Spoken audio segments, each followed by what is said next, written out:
Нан таап күнүмдүк оокатын өткөрүп, үй бүлөсүн багыш үчүн Борбор Азиядан миңдеген мигрант Орусияга агылып келет. Орусияда алар жыргал жашоону өткөрөт дейсизби?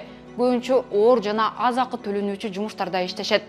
Орусия Украинага кол салгандан бери Орто Азиялык эмгек мигранттары согушка да активдүү тартыла баштаган. Көбү ЧВК Вагнер аскердик компания менен келишим түзгөн. Орусияда орун алган акыркы көтөрүлүштөн кийин ЧВК Вагнердин согушкерлеринин күнү бүтүп бараткандай. Алардын арасында кыргызстандыктар дагы бар экени анык. Мигранттарга жардам берип жүргөн укук коргоочу Мирлан Токтобеков Медиа Хабка төмөндөгүлөрдү айтып берди. Түрмөдөн жаткан кишини мажбурлап башка территориядагы согушка сенүү үчүн согуштан алып барган бул вообще незаконно, эч кандай вообще нету такого закона вообще. Международное правода жок да. Баягы бирөө келген, бир утун кесиптир, жарадар болуп жүрүп кеткен да мени. Анан ага гражданство бериптир, анан пенсия чектеп коюптур да. Пенсия сен маза эле да.